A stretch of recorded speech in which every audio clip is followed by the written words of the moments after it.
Assalamualaikum warahmatullahi wabarakatuh. Selamat siang teman-teman. Kami dari grup 4 ingin mempresentasikan hasil kerja kami dari fokus grup. Dimulai dengan Kansawa. Dipersilahkan.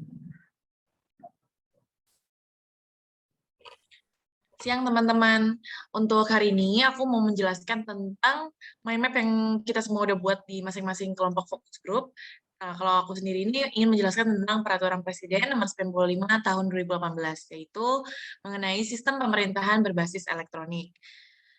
Cara singkatnya, untuk bab 1 itu mencakup ketentuan umum dari prinsip SPBE sendiri, yaitu menjunjung efektivitas, keterpaduan, kesinambungan, efisiensi, akuntabilitas, interoperabilitas, serta keamanan. Lalu untuk deskripsi secara singkatnya, guna dari sistem SPBE ini memanfaatkan teknologi informasi dan komunikasi untuk memberikan layanan. Lalu untuk ruang lingkup SPBE ini mencakup tata kelola SPBE, manajemen SPBE, audit teknologi informasi dan komunikasi, penyelenggara SPBE, percepatan SPBE, pemantauan dan evaluasi SPBE. Untuk bab 2 itu mengenai tata kelola sistem pemerintahan berbasis elektronik. Di sini sudah terdapat poin-poin dari isi pasal yang ada di bab 2. Lalu adanya di bab 3 itu mengenai manajemen sistem pemerintahan berbasis elektronik. Seperti meliputi manajemen risiko, manajemen informasi, manajemen data, dan lain-lain. Dilanjut dengan bab 4, bab 5, dan bab 6. Untuk bab 4 sendiri ini mengenai audit teknologi dan komunikasi. Seperti yang bisa dilihat, di sini sudah terdapat poin-poin ringkas dari isi dari bab 4. Lalu adanya bab 5, yaitu mengenai penyelenggara sistem pemerintahan berbasis teknologi. Lalu adanya bab 6, yaitu percepatan sistem pemerintah berbasis teknologi. Di sini sudah terdapat poin-poin penting dari isi dari bab tersebut. Dilanjut dengan bab 7, bab 8, bab 9. Lalu dapat saya bacakan untuk isi dari bab 7 ini secara singkat itu untuk mengukur kemajuan dan meningkatkan kualitas dari sistem pemerintahan berbasis elektronik, lalu adanya pemantauan dan evaluasi dilakukan secara nasional dan berkala. Lalu poin ketiga itu pelaksanaan dikoordinasikan oleh menteri. Lalu poin keempat didasarkan oleh pedoman evaluasi. Nah, untuk why atau kenapa peraturan Presiden Republik Indonesia ini dibuat, yaitu dikarenakan untuk mewujudkan tata kelola pemerintahan yang bersih, efektif, transparan, dan akuntabel, serta pelayanan publik yang berkualitas dan terpercaya. Selain itu, untuk meningkatkan keterpaduan dan efisiensi sistem pemerintahan berbasis elektronik. Untuk gimana peraturan ini bisa diimplementasikan, peraturan ini dapat diimplementasikan di pemerintahan pusat dan daerah di negeri kita ini, yaitu Indonesia. Lalu siapa yang membuat peraturan tersebut? Peraturan tersebut dibuat oleh Presiden Republik Indonesia, yaitu Joko Widodo. Dan kapan peraturan tersebut dibuat? Peraturan Presiden Republik Indonesia nomor 95 tahun 2018 ini dibuat pada tanggal 22 Oktober 2018. Lalu berapa jumlah pasal peraturan Presiden Republik Indonesia nomor 95 tahun 2018 ini? Adanya 77 pasal dalam peraturan Presiden ini. Sekian dari mind map yang fokus grup aku telah buat. Selanjutnya dapat dilanjutkan oleh siapa? Oke, makasih Kansa. Terima kasih, Kansa. Sama-sama.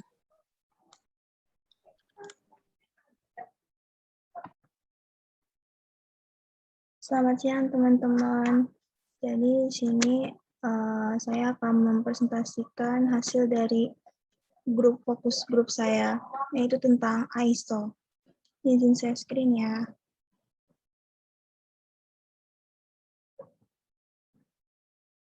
Nah, jadi grup saya ini membahas tentang ISO 54891 tahun 2016, informasi dan dokumentasi record management. Dan yang pertama itu WAT. Jadi di ISO saya ini ada 9 klausa. Klausa pertama itu merupakan cakupan, yang mana menjelaskan dan prinsip yang berkaitan dengan arsip, kebijakan pemerintah, dan pelatihan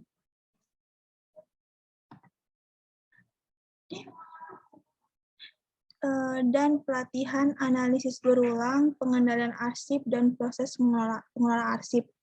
Yang klausa kedua itu mengenai referensi normatif, yaitu tidak ada referensi normatif karena bagian ISO 5489 ini dirancang sebagai sumber daya mandiri, jadi tidak ada dokumen yang sangat diperlukan untuk penerapannya. Selanjutnya itu ada klausa 3, penentuan dan definisi. Akses aktivitas individu kelompok yang bertanggung jawab, skema klasifikasi bisnis, klasifikasi percakapan, penghancuran arsip, penempatan otoritas dan penempatan bukti, fungsi metadata arsip, perpindahan tempat, catatan, manajemen arsip, sistem arsip, skema transaksi, dan juga proses kerja. Lalu ada klausa 4 yang berarti prinsip-prinsip untuk mengelola arsip, yang mana ada 3 poin. Yang pertama, pembuatan, pengumpulan, dan pengelolaan arsip. Terus ada arsip merupakan bukti otoritatif bisnis ketika memiliki karakteristik keaslian, keandalan, dan penggunaan. Yang ketiga itu ada arsip terdiri dari isi dan metadata yang menggambarkan konteks, isi, dan struktur arsip. Yang D-nya keputusan pembuatan, pengambilan, dan pengelolaan arsip didasarkan pada analisis dan penilaian risiko. Yang terakhir itu sistem untuk mengelola arsip, memungkinkan penerapan kontrol arsip, dan proses pelaksanaan untuk membuat, mengambil, dan mengelola arsip. Lalu ada klausa selanjutnya yaitu 5, yaitu arsip dan sistem arsip, yang terbagi menjadi 3. Ada arsip, sistem arsip, dan umum. Nah, di umum ini tuh merupakan arsip, bukti aktivitas bisnis, dan aset informasi. Dalam pengelolaan arsip, metadata adalah data yang menggambarkan konteks, isi, struktur arsip, dan manajemen dari waktu ke waktu. Pengelolaan arsip didukung oleh sistem arsip. Lalu ada arsip yang terbagi lagi menjadi 3, umum, karakteristik arsip otoritatif, dan metadata untuk arsip. Di umum ini merupakan mendokumentasi peristiwa transaksi, proses kerja, aktivitas, atau fungsi. Terus karakteristik arsip otoritatif ini keaslian, keandalan, integritas, dan kegunaan. Lalu ada metadata untuk arsip yang menggambarkan konteks bisnis, hubungan antara bisnis dan sistem arsip, hubungan dengan konteks hukum dan sosial, dan hubungan dengan orang yang mengelola arsip.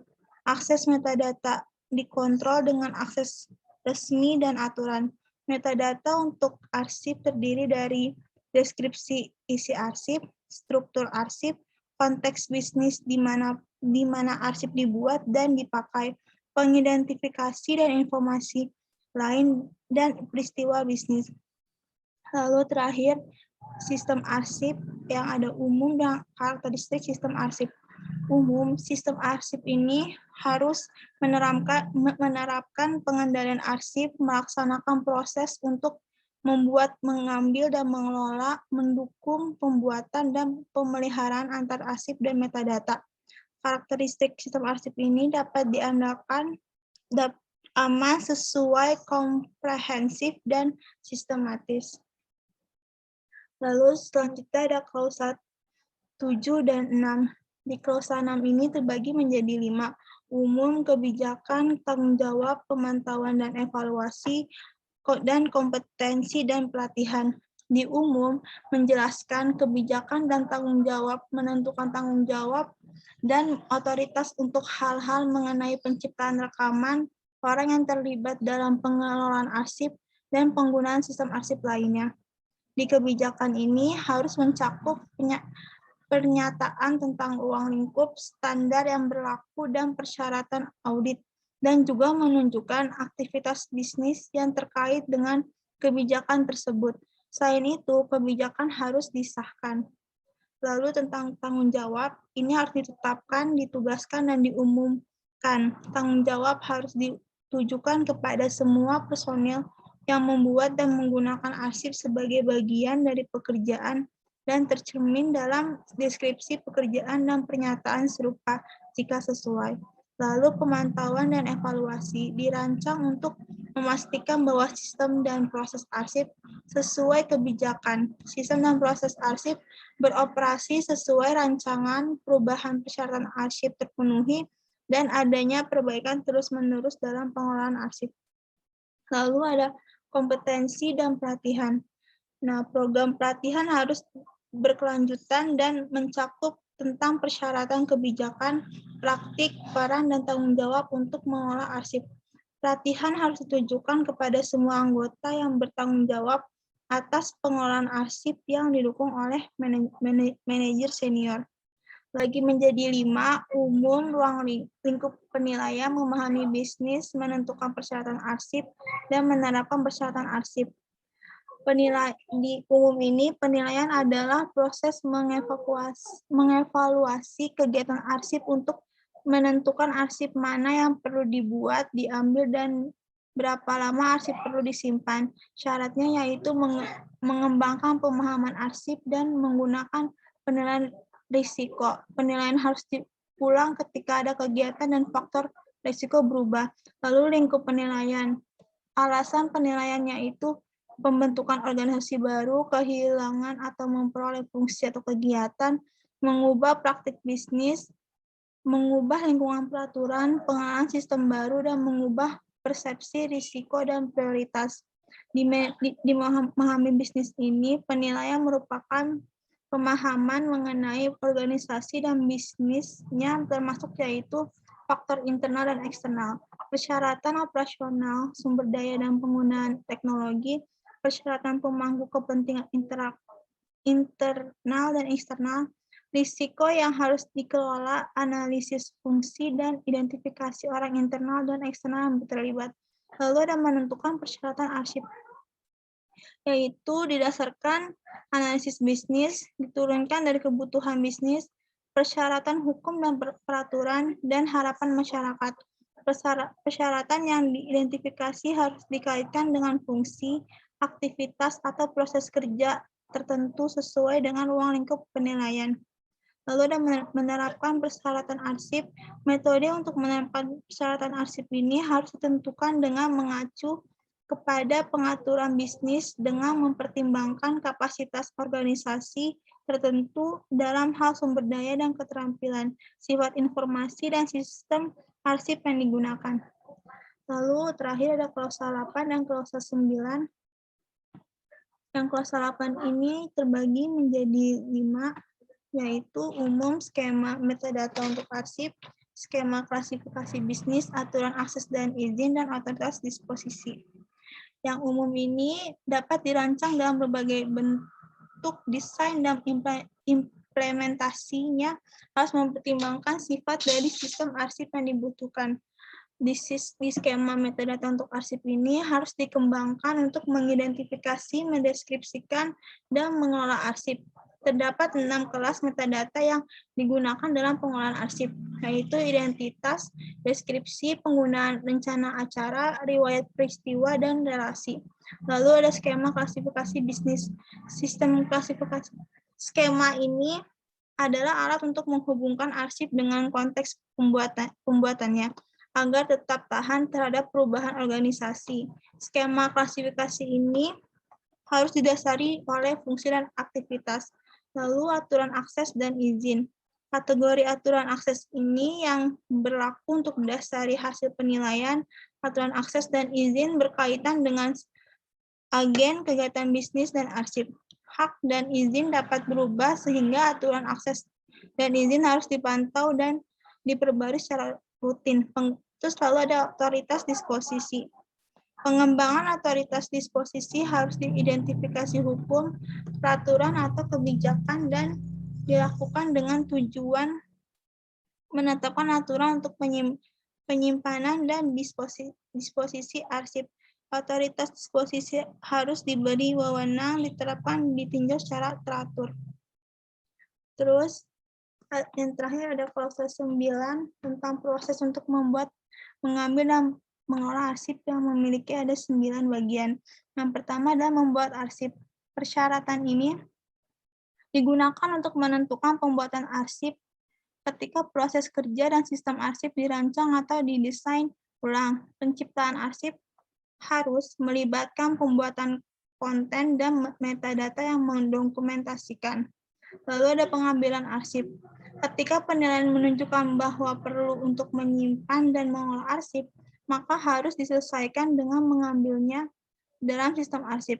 Metadata yang diperoleh dalam pengambilan arsip harus sesuai dengan skema metadata sah dan harus disimpan sebagai bukti transaksi. Lalu ada klasifikasi dan pengindeksa arsip. Di sini itu meliputi hubungan arsip dengan bisnis yang didokumentasi dan menyediakan hubungan antara arsip individu dan agregasi. Metadata ini dapat digunakan untuk membuat arsip lebih dapat diambil kembali untuk agen yang sah untuk mengaksesnya. Lalu ada kontrol akses. Akses ke arsip harus dikelola menggunakan proses resmi. Aturan akses memerlukan penggunaan alat untuk pengiriman arsip, metadata untuk arsip, atau arsip yang disunting kepada pengguna yang berwenang. Lalu ada menyimpan arsip.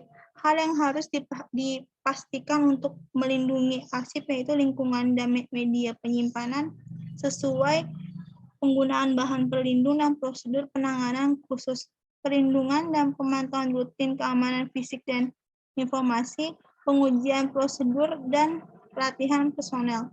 Lalu gunakan dan gunakan kembali. Langkah-langkah agar arsip dapat dipakai berkelanjutan yaitu menerapkan dan memelihara metadata, membuat salinan, catatan migrasi, menyiapkan rencana apabila terjadi bencana, dan menetapkan pemantauan rutin kondisi penyimpanan. Lalu ada migrasi konversi arsip.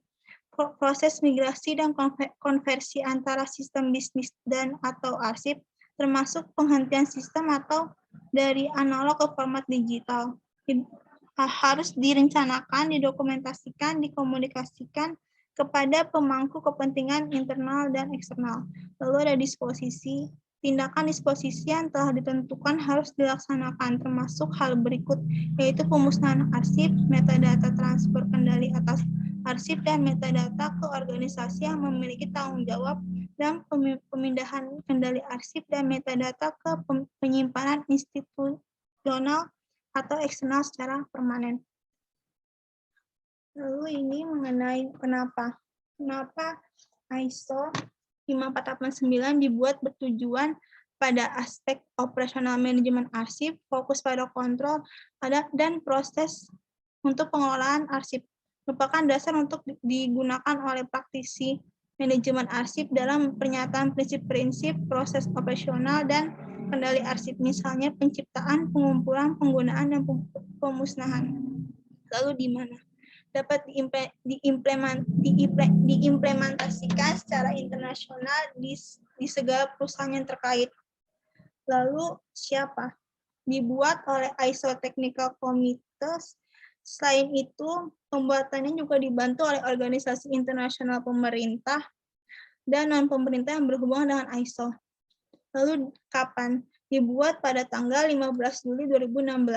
Jumlah klausanya itu ISO memiliki 9 klausa. Terima kasih, teman-teman. Jadi aku mulai ya. Oke. Selamat siang teman-teman semua. Assalamualaikum warahmatullahi wabarakatuh. Kenalin, nama aku Aisyah Bila Melody. Saat ini aku akan tentang diskusi dari fokus grup, yaitu mengenai nomor 19 tahun 2016 tentang perubahan atas Undang-Undang nomor 11 tahun 2008 tentang informasi dan transaksi elektronik. Untuk yang pertama, yaitu Untuk slide yang pertama dibagi menjadi 6 slide. Untuk bab pertama yaitu ada ketentuan umumnya. Di ketentuan umum itu membahas tentang informasi elektronik, transaksi elektronik, elektronik teknologi informasi, dokumen elektronik, sistem elektronik, dan lain sebagainya. Yang kedua yaitu ada asas dan tujuan. Untuk asasnya sendiri yaitu dilaksanakan berdasarkan kepastian hukum, manfaat, dan kebebasan memilih. Sedangkan untuk tujuannya sendiri yaitu untuk mengembangkan perdagangan dan perekonomian nasional masyarakat, meningkatkan efektivitas, efisiensi, dan memberi rasa aman dan keadilan bagi masyarakat. Untuk bab 3 yaitu informasi dokumen dan tanda tangan elektronik. Dibagi menjadi beberapa poin penting. Untuk yang pertama yaitu dinyatakan sah bila mengikuti ketentuan undang-undang, dapat diakses, dijamin keutuhannya, dan dapat dipertanggungjawabkan. Yang kedua, tanda tangan yang sah terkait kepada penanda tangan. Berada dalam kuasa penanda tangan, dapat diketahui perubahannya, memiliki cara tertentu untuk mengidentifikasi siapa dan telah memberi persetujuan. 4, yaitu penyelenggaraan sertifikasi elektronik dan sistem elektronik. Dibagi menjadi 2 bagian. Untuk bagian pertama yaitu penyelenggara sertifikasi elektronik, dan yang kedua yaitu penyelenggara sistem elektronik. Untuk bab kelima yaitu ada transaksi elektronik. Yang pertama dapat dilakukan lingkup publik atau private dengan ketentuan wajib beriktikat baik selama interaksi dan bertukar informasi. Untuk bab 6 yaitu nama domain, hak kekayaan intelektual, dan perlindungan hak pribadi, yaitu setiap penyelenggara berhak memiliki nama domain prinsip pendaftar pertama didasarkan iktikat baik, tidak melanggar prinsip dan tidak melanggar hak orang lain yang dirugikan berhak mengajukan gugatan. Untuk slide selanjutnya yaitu bab ke-7 yaitu ada perbuatan yang dilarang. Setiap orang dengan sengaja dan tanpa hak mendistribusikan dan atau mentransmisikan dan atau membuat dapat diakses informasi elektronik dan atau dokumen elektronik yang memiliki muatan yang melanggar kesusilaan. Untuk bab 8 yaitu penyelesaian sengketa. Setiap orang atau masyarakat dapat mengajukan gugatan terhadap teknologi informasi yang menimbulkan kerugian, dan yang kedua, gugatan pendata dapat menyelesaikan sengketa melalui arbitrase atau lembaga penyelesaian sengketa alternatif lainnya, dilakukan sesuai dengan peraturan perundang-undangan. Untuk bab 9, yaitu peran pemerintahan dan peran masyarakat. Untuk bab 10, yaitu ada penyidikan. Penyidikan terhadap tindak pidana dilakukan berdasarkan ketentuan dalam hukum acara pidana dan ketentuan dalam undang-undang ini. Selain penyidik pejabat polisi negara Republik Indonesia, pejabat pegawai negeri sipil tertentu di lingkungan pemerintah yang lingkup tugas dan tanggung jawabnya di bidang teknologi informasi dan transaksi elektronik diberi wewenang khusus. Untuk bab 11 yaitu ada ketentuan pidana. Setiap orang yang memenuhi unsur sebagaimana dimaksud dalam pasal 27 ayat 1, ayat 2, ayat 3, atau ayat 4 dipidana dengan pidana penjara paling lama 6 tahun. Setiap orang yang memenuhi unsur sebagaimana dimaksud dalam pasal 30 ayat 1, pidana dengan pidana penjara paling lama 6 tahun dan atau denda paling banyak sebesar 600 juta. Untuk bab 12 yaitu ada ketentuan peralihan. Pada saat berlakunya undang-undang ini, semua peraturan perundang-undangan dan kelembagaan yang berhubungan dengan pemanfaatan teknologi informasi yang tidak bertentangan dengan undang-undang ini dinyatakan tetap berlaku. Dan yang terakhir yaitu ada ketentuan penutup, yaitu peraturan pemerintah harus sudah ditetapkan paling lama 2 tahun setelah diundangkannya undang-undang ini. Agar setiap orang mengetahuinya, memerintahkan pengundangan undang-undang ini dengan penempatannya dalam lembaran negara Republik Indonesia. Untuk selanjutnya yaitu why, kenapa UU ini dibuat? UU ITE dibuat bertujuan untuk mencerdaskan kehidupan bangsa, mengembangkan perdagangan dan perekonomian nasional, meningkatkan efektivitas dan efisiensi pelayanan publik, membuka kesempatan seluas-luasnya kepada setiap orang di bidang penggunaan dan pemanfaatan teknologi informasi, dan memberikan rasa aman, keadilan, dan kepastian hukum bagi pengguna dan penyelenggara teknologi informasi. Selanjutnya, untuk where atau di mana peraturan bisa diimplementasikan. Menurut UU nomor 11 tahun 2008 pasal 2, undang-undang ini berlaku untuk setiap orang yang melakukan perbuatan hukum sebagaimana diatur dalam undang-undang ini, baik yang berada di wilayah hukum Indonesia maupun di luar wilayah hukum Indonesia, yang memiliki akibat hukum di wilayah hukum Indonesia dan atau di luar wilayah hukum Indonesia dan merugikan kepentingan Indonesia. Selanjutnya,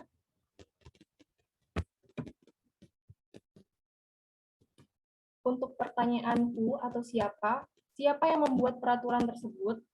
Yang pertama, UU nomor 11 tahun 2008 tentang informasi dan transaksi elektronik disahkan oleh Presiden RI Dr. Haji Susilo Bambang Yudhoyono dan diundangkan oleh Menteri Hukum dan Hak Asasi Manusia RI Andi Matalata. Untuk UU nomor 19 tahun 2016 tentang perubahan atas Undang-Undang nomor 11 tentang informasi dan transaksi elektronik disahkan oleh Presiden RI Joko Widodo dan diundangkan oleh Menteri Hukum dan Hak Asasi Manusia Republik Indonesia Yasona Lauli. Selanjutnya untuk pertanyaan when atau kapan peraturan tersebut dibuat? UU nomor 11 tahun 2008 tentang informasi dan transaksi elektronik disahkan di Jakarta pada tanggal 21 April 2008. Dan untuk yang kedua, UU nomor 19 tahun 2016 tentang perubahan atas Undang-Undang nomor 11 tentang informasi dan transaksi elektronik disahkan di Jakarta pada tanggal 25 November 2016. Sekian presentasi dari saya. Kurang lebihnya mohon maaf. Assalamualaikum warahmatullahi wabarakatuh. Dulu deh, nggak apa-apa.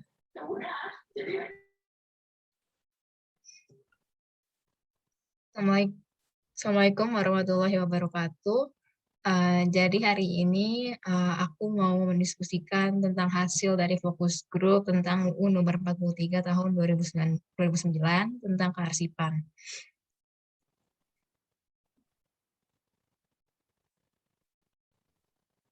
Bentar.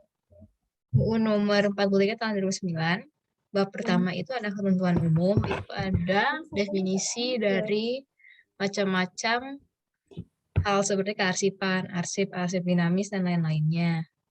Yang bab 2 itu ada maksud, tujuan, asas, dan ruang lingkup. Maksud dan tujuannya itu dimaksudkan untuk memberikan kepastian hukum dan dalam penyelenggaraan kearsipan nasional. Asasnya ada kepastian hukum, keautentikan dan kepercayaan, keutuhan asal-usul, aturan asli, keamanan dan keselamatan, keprofesionalan, keresponsifan, keantisipasian, akuntabilitas, kemanfaatan, aksesibilitas, dan kepentingan umum. Ruang lingkupnya itu kegiatan ini dilakukan oleh lembaga negara, pemerintah daerah, lembaga pendidikan, perusahaan, organisasi politik, organisasi kemasyarakatan, dan perseorangan, serta lembaga kearsipan yang meliputi keseluruhan penetapan kebijakan, pembinaan kearsipan, dan pengelolaan arsip.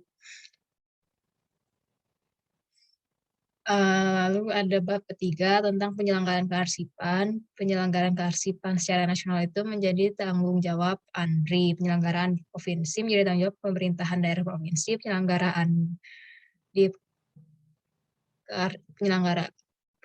kearsipan di kabupaten kota menjadi tanggung jawab pemerintah daerah, kabupaten kota, dan penyelenggaraan kearsipan perguruan tinggi menjadi tanggung jawab kearsipan perguruan tinggi. Berikutnya ada penetapan kebijakan kearsipan nasional, ada SKN, SIKN, dan JIKN. Bab keempat ada pengelolaan arsip dinamis. Pengelolaan arsip dinamis itu meliputi penciptaan, penggunaan, pemeliharaan, dan penyusutan arsip.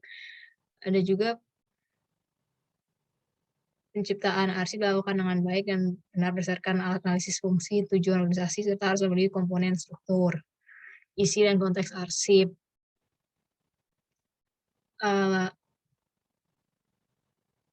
Lalu ada penciptaan arsip wajib menyediakan arsip dinamis, pejabat dan penanggung jawab dalam kegiatan kependudukan, kewilayahan, kepulauan, perbatasan, perjanjian internasional, kontrak karya, dan masalah pemerintahan dan strategis wajib memberkaskan dan melaporkan arsipnya kepada ANRI.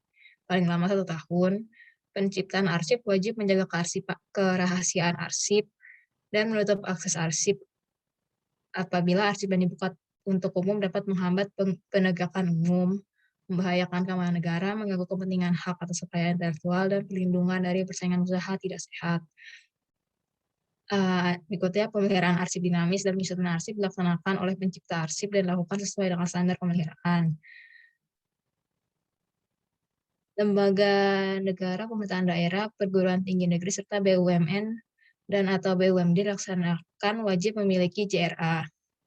Penyusutan arsip meliputi pemindahan arsip inaktif, pemusnahan arsip yang telah habis retensi dan nilai guna, dan penyerahan arsip statis ke lembaga kearsipan.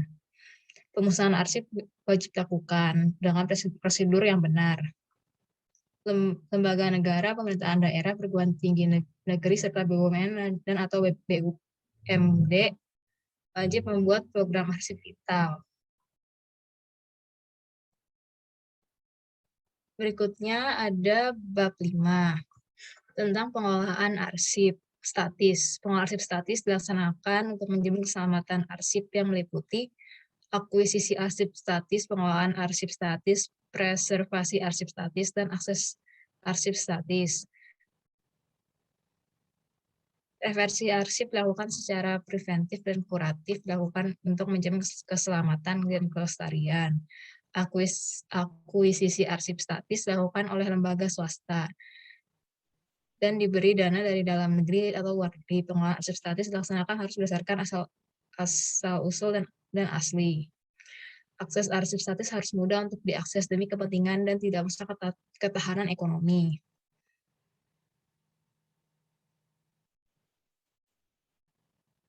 Selanjutnya ada bab 6, yaitu tentang autentikasi. Pencipta dan lembaga pencipta atau lembaga kearsipan dapat membuat arsip dalam berbagai bentuk dan atau melakukan alih media. Berikutnya bab 7 ada organisasi profesi dan peran serta masyarakat.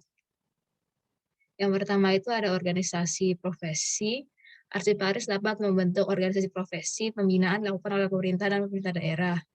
Ketentuannya diatur dalam anggaran dasar dan anggaran rumah tangga berdasarkan undang-undang. Yang kedua ada peran serta masyarakat. Peran serta masyarakat dalam pengelolaan arsip yaitu menciptakan arsip dalam rangka menjamin perlindungan hak-hak serta menyimpan dan melindungi. Berikutnya ada sanksi administrasi.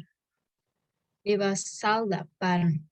Pelanggaran pasal 19 ayat 2, 22 ayat 4, 24 ayat 4, 27 ayat 4, 48 ayat 1, dan 60 ayat 3 dikenakan sanksi berupa teguran tertulis.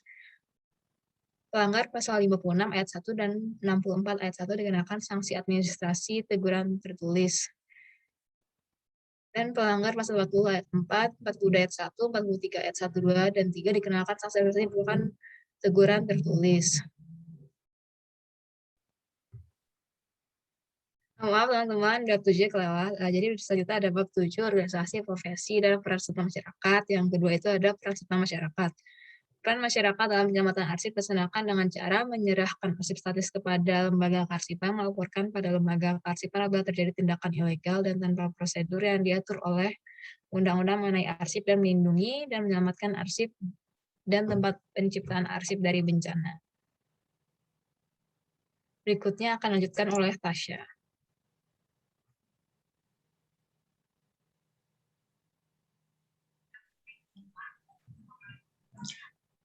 Selamat siang teman-teman, saya di sini akan melanjutkan dari Aurel. Bab 10, ketentuan terhadap kegiatan yang terjadi sebelum berlakunya undang-undang ini mengikuti ketentuan undang-undang sejak diundang. Pada saat berlakunya undang-undang ini, semua peraturan perundang-undangan berkaitan dengan kearsipan dinyatakan tetap berlaku sepanjang tidak bertentangan atau belum dikeluarkan peraturan pelaksana berdasarkan undang-undang. Setiap orang dengan sengaja menguasai arsip negara untuk kepentingan sendiri atau orang lain yang tidak berhak dipidana di penjara paling lama 5 tahun atau denda paling banyak 250 juta.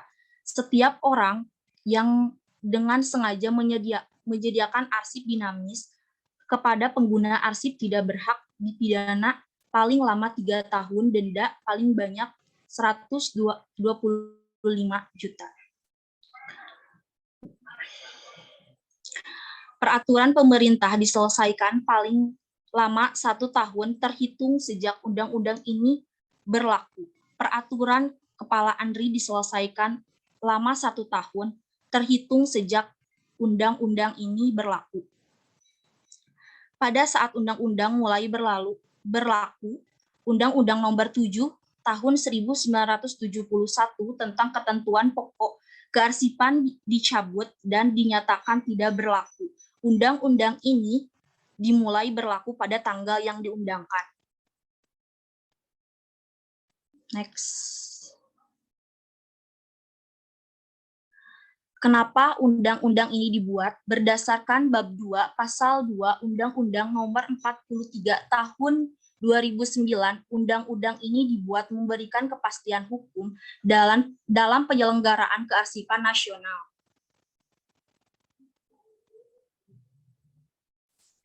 Di mana peraturan ini bisa diimplementasikan berdasarkan bab 2 pasal 5 Undang-Undang Nomor 43 Tahun 2009. Peraturan ini dapat diimplementasikan di lembaga negara, lembaga daerah, pemerintah daerah, lembaga pendidikan, perusahaan, organisasi politik, organisasi kemasyarakatan, dan perseorangan. Siapa yang membuat peraturan ini? Undang-Undang Nomor 43 Tahun 2009 tentang kearsipan disahkan oleh Dr. Haji Susilo Bambang Yudhoyono sebagai Presiden Republik Indonesia. Undang-Undang Nomor 43 Tahun 2009 tentang kearsipan diundangkan oleh Patrialis Akbar sebagai Menteri Hukum dan Hak Asasi Manusia. Next. Kapan peraturan ini dibuat? Undang-Undang Nomor 43 Tahun 2009 tentang kearsipan disahkan dan diundangkan pada tanggal 23 Oktober 2009. Next. Jumlah pasal Undang-Undang Nomor 43 Tahun 2009 memiliki 92 pasal. Terima kasih, sekian dari saya. Mohon maaf bila ada kekurangan dan kesalahan kata. Bisa dilanjutkan.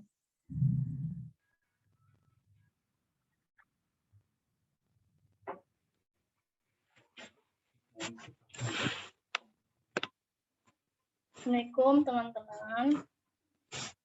Oke, di sini aku mau jelasin hasil diskusi aku di fokus group tentang Undang-Undang Nomor 14 Tahun 2008.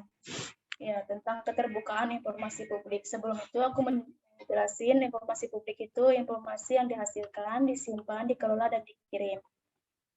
Next.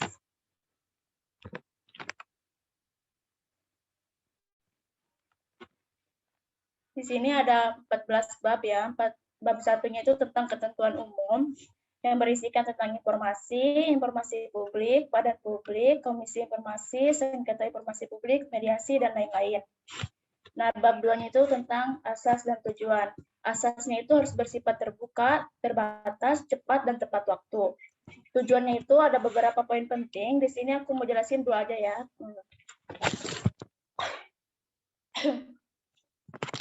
Yang pertama itu mengetahui rencana pembuatan dan program kebijakan publik, proses, serta alasan pengambilan keputusan publik. Dan kedua itu mendorong partisipasi masyarakat. Dan bab 3-nya itu tentang hak dan kewajiban. Hak pemohon informasi publik. Setiap orang berhak memperoleh, melihat, mengetahui informasi publik, menghadiri pertemuan publik yang terbuka. Dan setiap pemohon informasi publik berhak mengajukan permintaan dan mengajukan gugatan ke pengadilan apabila mendapatkan hambatan, kegagalan dalam memperoleh informasi publik. Next. Masih bab 3 ya, terus hak badan publiknya itu, badan publik berhak menolak memberikan informasi yang dikecualikan dan tidak sesuai dengan ketentuan Perpu. Kewajiban pengguna informasi publik itu, pengguna informasi publik wajib menggunakan informasi publik sesuai peraturan Perpu. Sedangkan kewajiban badan publik itu, badan publik wajib menyediakan, memberikan, menerbitkan informasi publik yang berada di bawah kewenangannya dengan akurat dan benar. Kewajiban badan publik itu terkait kearsipan dan pendokumentasian informasi publik dilaksanakan sesuai peraturan pusat atau Perpu. Next. Bab 4. Bab 4 itu tentang informasi yang wajib disediakan dan diumumkan. Ada beberapa poin penting, aku sebutin satu di antaranya, yaitu setiap badan publik wajib mengumumkan informasi publik secara berkala. Bab 5-nya itu informasi yang dikecualikan. Setiap badan publik wajib membuka akses bagi setiap pemohon informasi publik untuk mendapatkan informasi publik, kecuali informasi yang menghambat proses penegakan hukum, mengganggu kepentingan, dan juga mengungkapkan rahasia pribadi. Bab 6, mekanisme memperoleh informasi. Nah, untuk memperoleh informasi publik didasarkan prinsip yang cepat, tepat waktu, dan biayanya ringan. Pemohon informasi publik dapat mengajukan permintaan untuk memperoleh informasi publik kepada badan publik secara tertulis dan tidak tertulis. Selanjutnya, bab 7. Komisi Informasi. Komisi Informasi adalah lembaga mandiri yang berfungsi menjalankan Undang-Undang 14 tahun 2008 dan menyelesaikan sengketa informasi publik melalui mediasi dan adjudikasi. Komisi Informasi terdiri atas Komisi Informasi Pusat.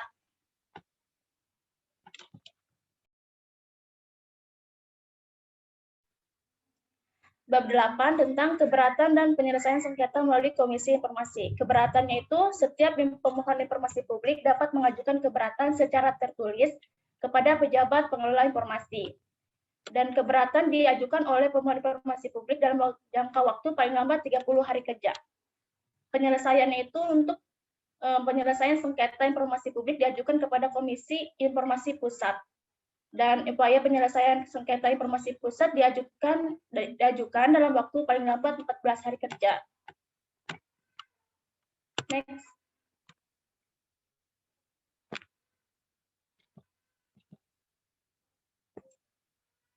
Bab 9, hukum acara komisi. Kesepakatan para pihak dalam proses mediasi dituangkan dalam bentuk putusan mediasi Komisi Informasi. Dalam proses mediasi, anggota Komisi Informasi berperan sebagai mediator. Penyelesaian sengketa informasi publik hanya dapat ditempuh apabila upaya mediasi itu dinyatakan tidak berhasil. Dan bab 10-nya itu tentang gugatan ke pengadilan dan kasasi. Gugatan ke pengadilan itu pengajuan gugatan dilakukan melalui Pengadilan Tata Usaha Negara apabila yang digugat adalah Badan Publik Negara. Pengajuan gugatan dilakukan melalui pengadilan negeri apabila yang digugat adalah badan publik selain badan publik negara. Kasasinya itu, pihak yang tidak menerima putusan pengadilan tata usaha negara atau pengadilan negeri dapat mengajukan kasasi kepada Mahkamah Agung paling lambat dalam waktu 14 hari sejak diterimanya putusan. Next. Bab 11, ketentuan pidana. Sengaja menggunakan informasi publik itu didenda paling lama penjara 1 tahun dan denda uang sebesar 5 juta. Badan publik sengaja tidak menyediakan informasi publik, denda paling besar 5 juta dan penjara paling lama 1 tahun. Dan jika setiap orang dengan sengaja merusak, itu didenda paling banyak 10 juta dan penjara 2 tahun. Sengaja tanpa hak mengakses informasi, denda paling banyak 10 juta dan penjara paling lama 2 tahun. Bab 12, ketentuan, dan lain-lain. Ketentuan lebih lanjut mengenai tata cara pembayaran ganti rugi oleh Badan Publik Negara diatur dengan peraturan pemerintah. Bab 13, ketentuan peralihan. Komisi Informasi Pusat harus sudah dibentuk paling lambat 1 tahun sejak diundangkannya undang-undang ini. Terus Komisi Informasi Provinsi itu paling lambat 2 tahun. Pada saat diberlakukannya undang-undang ini, Badan Publik harus melaksanakan kewajibannya berdasarkan undang-undang, serta peraturan pemerintah sudah harus ditetapkan sejak diberlakukannya undang-undang ini. Terus bab 14 itu tentang ketentuan penutup. Undang-undang ini mulai berlaku 2 tahun sejak tanggal diundangkannya penyusunan dan penetapan peraturan pemerintah, petunjuk teknis, sosialisasi, sarana, dan prasarana. Next.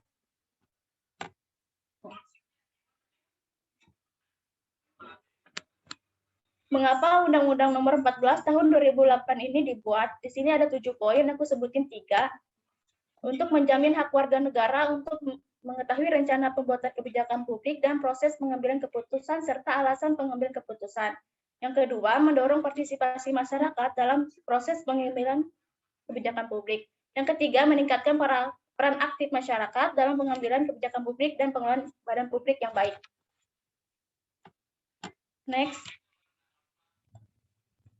Di mana peraturan ini bisa diimplementasikan. Peraturan ini dapat diimplementasikan di pemerintah pusat serta pemerintahan daerah.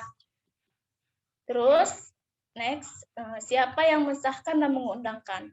Disahkan oleh Presiden Republik Indonesia Dr. Haji Susilo Bambang Yudhoyono dan diundangkan oleh Menteri Hukum dan Hak Asasi Manusia Indonesia yaitu Bapak Andi Matalata. Next. Kapan peraturan tersebut dibuat? Undang-Undang Nomor 14 Tahun 2008 ini tentang keterbukaan informasi publik dibuat dan disahkan pada tanggal 30 April 2008. Next.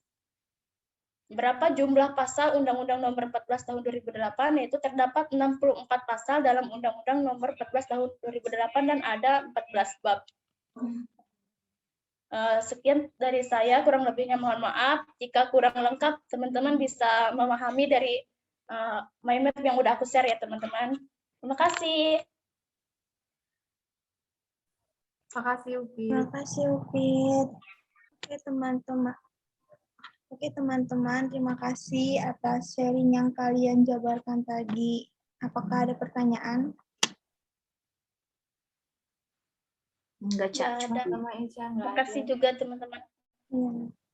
Oke, Terima karena kasih juga, tidak ada, teman-teman. kita akhiri saja ya. Assalamualaikum warahmatullahi wabarakatuh. Waalaikumsalam Waalaikumsalam warahmatullahi wabarakatuh. wabarakatuh.